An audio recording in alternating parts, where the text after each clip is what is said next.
All right, this is, you want to obtain a sample. So remember, sample size is n to estimate a population proportion. Based on previous evidence, you believe that the population proportion p hat, so I'm going to kind of write some stuff over here, is 0.34. So we know q hat is 1 minus 0.34, which is 0.66. So the probability for, the probability against, why 1 minus, because all probabilities have to add to 1. It says our confidence here is going to be 0.999. You see how I'm going ahead and putting everything in decimal, and my error is going to be 0.015, because remember, you moved the decimal 2 places to the left. Now the formula is this whole z alpha over 2, I'll explain that here in a second, squared p hat q hat all over the error. So remember, when you have a normal curve, and don't make fun of my ugly curve, and when I'm looking at a confidence, this confidence, this 99.9%, or as I'm going to write in decimal, is this middle area.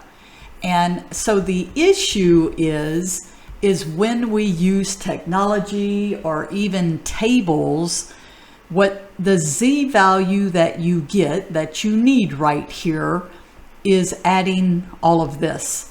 And this is that alpha divided by 2.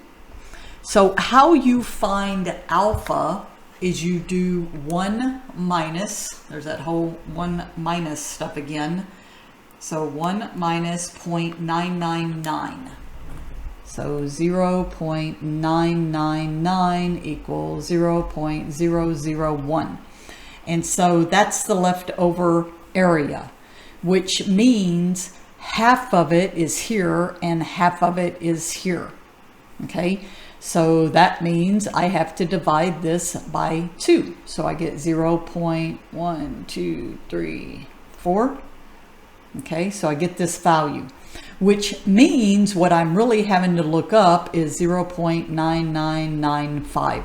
I know that is confusing as heck, but it is just trying to get you to understand that you have to add this bottom area. I think I got too many zeros there. You have, no, maybe I didn't.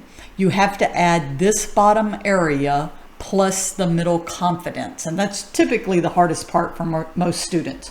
All right, so now from here, what I do, because I will admit I am lazy, is I go into Google Sheets, and you'll see I already typed it in here. I actually use this NORMSINV. So NOR, let me write it right here, equals NORMSINV. And in here, you put your probability. All right, so let me go back here. You can see that I am referencing this cell. Well, what are these other cells? Well, this cell is my 1 minus 0.999, and then I divide it by 2, and then I add that back here. I just did it because I could actually, it probably would have been smarter maybe to put the 0.999 here. Oops, 0.999.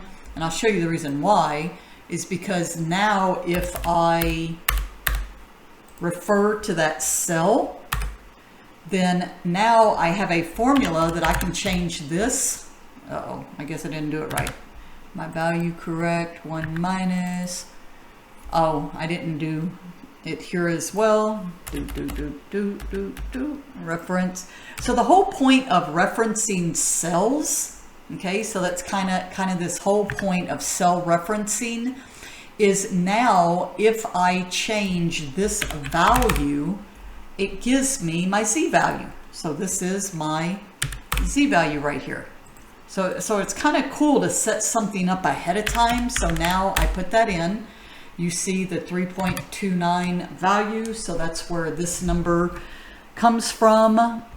I have 3.29053 squared.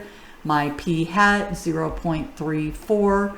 my Q hat, 0.66, all divided by the, oops, I forgot to square that, 0.015 squared. And if you work this out with rounding, try it again, you should get that value.